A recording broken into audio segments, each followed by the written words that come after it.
Welcome back to Inuyasha Anime Review, Part 26, the last video I'm going to do for the series. Yeah, my final thoughts on the series. This series basically is a really good series, and I do highly recommend it for the fact that it's got good storytelling, and one of those rare instances where by the end of the series, all the villains are all dead.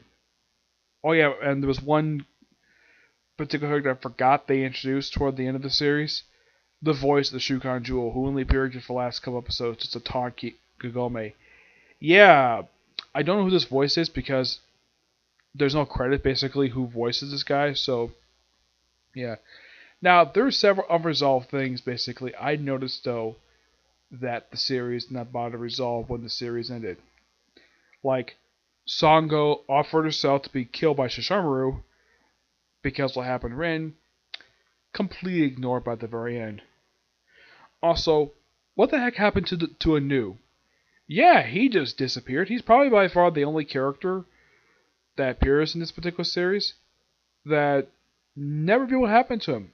And Kilala, yeah, she appears in these episodes. She doesn't come out fighting. Does she appear post time skip? No, she completely disappears. It's not mentioned what happened to her. Yep. Two characters, they don't really mention what happened to them. Let's see.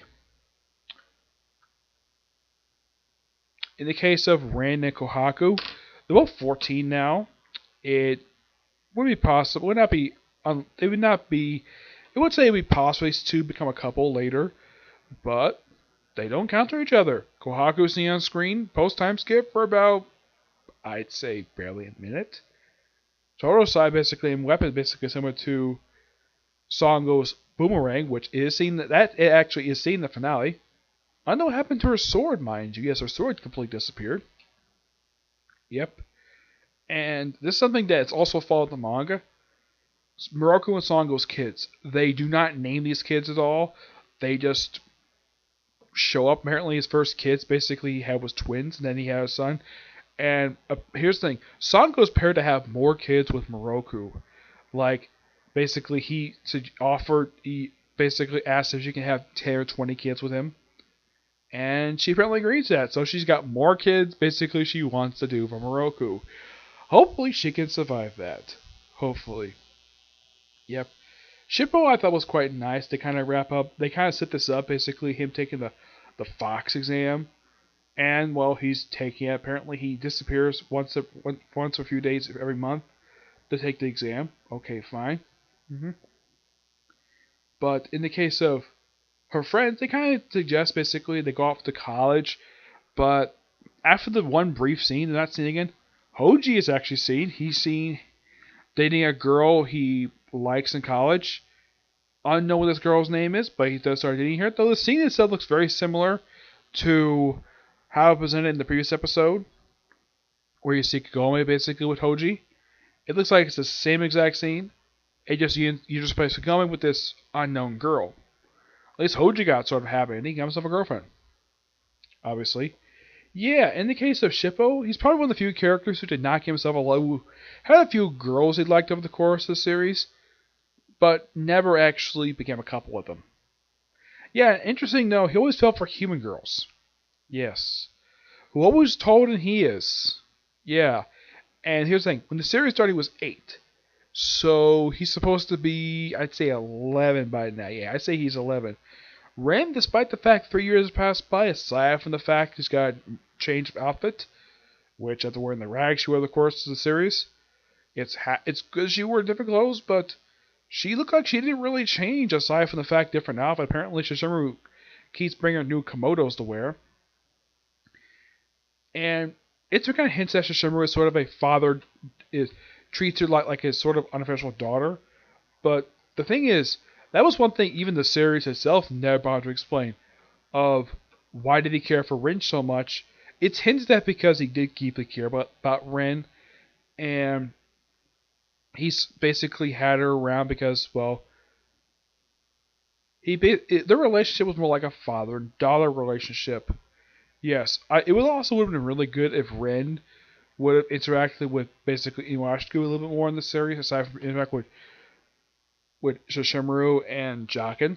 Hmm.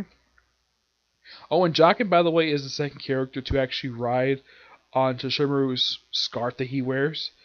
Yeah, last one was Kagome. Yeah, since Kagome is related to Shishimaru now, yeah. And it's unknown if there's never mentioned in the series. Heck, the one I haven't read yet. Not mention if basically Kagome got pregnant. Yeah, I would be surprised if Kagome basically had kids with Inuyasha. But the thing is, the other thing the writer of the series did after when it comes to this particular series that came after this, was just a one shot. That was it. Hmm. Also, there's another thing that this finale did not explain. If Inuyasha Sora can still do those abilities that it had developed, of course, the series, like the Wind Scar, the Backlash Wave, the Dragon Scales, or even the final ability, Banzo Tensenkia. So it seems like Suzy learned that ability. He used that one a lot, and the Wind Scar was very rarely used as soon as he got that ability. And here's the thing: when he got the Adamant Barrage, he didn't use a good amount, but he used about the same much as he did the Wind Scar. The Backlash Wave was something, despite the fact it was second ability, second attack he learned over the course of the series. He never really used it very much. A lot of the time when you see him in the series, he's always attacked with the Wind Scar. A lot. Like almost every time he's attacking with the freaking Wind Scar. Hmm? Yep. And that's pretty much it for the series. It's a really good series. I do highly recommend it. Like, watch the series and watch the films. They're good. Yeah, and it's the thing though, we don't have next generations type of thing for this particular series, but who knows? Okay, so yeah, that's it for this particular review. My I was hoping to do one video, but I don't have time to do it tonight. Yep. So yeah, in the case of basically what I'm doing tomorrow, review the news chapter for Attack on Titan. I'll review at least a couple, hopefully a couple Case Closed movies, and newest episode of Black Clover. Now, since finishing Inuyasha, what series am I doing next? I'm gonna do My First Girlfriend as a Gal. That's next anime I'm gonna start up. Probably won't start that up at this rate. Probably not until Wednesday, possibly. Who knows? I'm trying to think. Was there any unresolved plot points I could think of? Oh, before I close this video out, some chapters that this series skipped over. Yes. These following chapters were never down for the series: 364, 365, 379, 393, 396, 402, 412 to 415, 417, 421, 423 to 424, 437, 450, 451, and 481. Yeah, in case you wonder what they adapted for these final episodes, 392, 494, 512 to 558.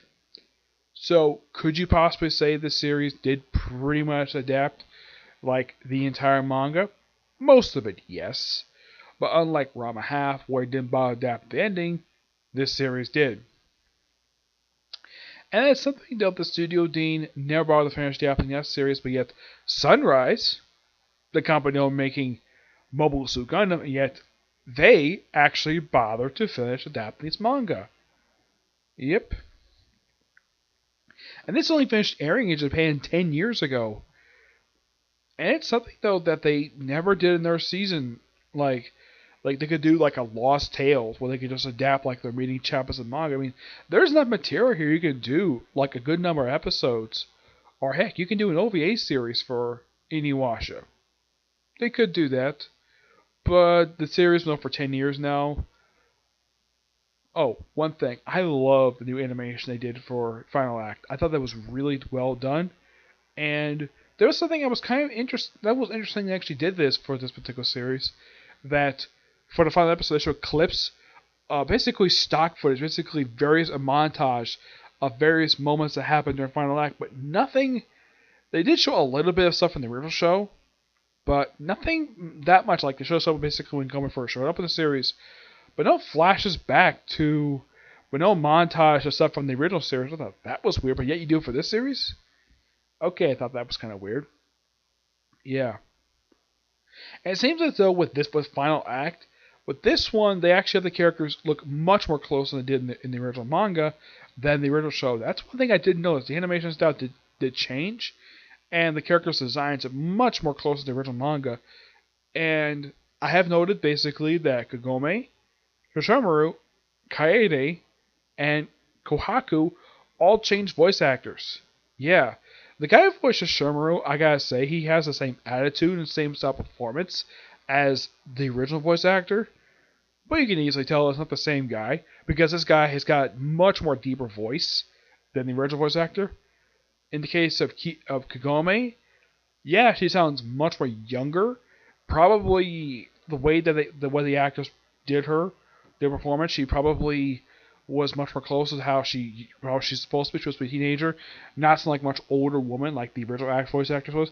Nothing against the original voice actress, but yeah. And in case you're wondering, why couldn't she voice her final act? For a very simple reason: she retired. Shishima's voice actor replaced because he was super busy. Why Kohaku's voice actor was replaced, and Kaede, despite the fact her voice is not much different from the original one, same Kohaku. Yeah, why those two get replaced, I've never heard of the reason why. And apparently, if you one thing I could definitely tell is that Inuyasha still have the same voice actor, despite the fact despite the fact still being still the same actor, his voice sounded a little bit deeper than it did than the original series. Shippo pretty much still have the same voice actor, despite the fact it's only been 5 years since the end of the series. Songo still have the same voice actress. Heck, even Narako, I got to hand to Naraku's voice actor. He did a fantastic job with this character throughout the course of the series. And I love the music for the series. It is so good. Would I recommend checking out the soundtrack? Yes, because how freaking good it is. Though it's interesting, though, that in the original show, when they had the Rocker show, they always play Friday the 13th style music. And then for Final Act, they play Godzilla music. Well, that's Viz Media for you. They probably changed music, but yeah, and also I thought it was really interesting though. Viz Media changed the name of all the attacks. Now, all the characters remain the same from the original Japanese. The only thing that they changed for the dubbing is name of attacks. Yeah, from what I can tell, Moroku's wind tunnels actually has a different name. I think it's like because with M in from what I can tell, they changed the name of that. All they did was change the name of attacks. That was it. The swords simply have the same names. Yeah, no change there. It's like only thing they changed was the attacks. That was it. And normally dub studios might get chassis for this, but yeah, it makes more sense for Roku's like his wind tunnel to be called that in the English dub than basically by originally, which sounds absolutely no freaking sense. It's a tunnel in his hand, a wind tunnel. Yeah, Haruko's, from what I can tell, that still had the same name. That name didn't change. It just the attacks and one person's ability. Yeah, and they also have. Okay, there's also one other plot thread that the series almost forgot to mention. They never resolved. Why did Kikyo use a sealing arrow instead of a sacred arrow to pierce Inuyasha to the Tree of Ages out of the start of the series? And another plot thread that I think probably this is a visual cue of like, okay, now here's kind of the strange thing. When Inuyasha is first pinned to the tree, there's a special like stairs and railing, kind of like part of a temple. And then we see ahead 50 years later, all that disappears. What happened to that? Yeah, this makes no freaking sense. The fact you have all this nice stuff here, and then 50 years go by, and then I don't know what happened, or maybe the tree was moved. It was never explained at all. But at least that, though, they actually explained the whole thing with Gome. Yeah, they took it to the final episodes of the series to explain her, like, why her name, and why she was able to travel back and, like, pretty much they kind of give an explanation for Kagome. Yeah. But yeah, not much else to say about this series. It's good. There's also gonna have basically some plot threads that were never resolved. Oh, almost forgot to mention. Was there? I don't think there was like a chapter that they skipped over where they had the characters like fighting some other demon. Like, when the heck did they arrive here? And at least that though they actually kept the similar thing they had from the original show, but they have some of the episodes structured like a monster the week type of thing. Like, oh, we have this monster show up for this one episode, and then kill him at the very end. Hmm. Yeah. And it seems as though it was interesting though when they started the thing off. For the first half of Final Act, they're just basically cleaning house by getting rid of characters. Like, they got rid of like 4 characters over the course of just 11 episodes. They got rid of, in the first episode, Hadoshi. They got rid of Kagura in the very next episode. And then after that, they got rid of the infant and Moriomu by episode 6. And then 5 episodes later, got rid of Kana. Now, in the case of the first 4, you can kind of see the reason why they got rid of him, because in the Rock was a good reason. Kana really had no reason to get rid of this character. She never traded. She had thoughts of basically wanting freedom. She never expressed it at all. Yeah, her death was by far the most pointless one. Also, the character Byakuya. What was the point of this character? I mean, cool look, great voice actor, but no real point to this character aside from the fact he just there as a distraction. And it seems as though he was simply brought in to be sort of a substitute for Kagura, because you have this object he has in his hand, throws, becomes bigger, and you have to fly away just like Kagura did. And there's one thing about Kagura that never really explained. What happened to her hairpins? Yeah, they just disappeared. Yeah, I know one of them flew away. What happened to one that Kohaku was on? Yeah. But that's all I gotta say about this series. Good. Okay, so that's it for this particular review. Stay tuned for tomorrow for my next reviews, which will be a review of New Shut Attack on Titan, Case Closed movie, and Black Clover maybe in our Case Closed movie. Okay, see you next video.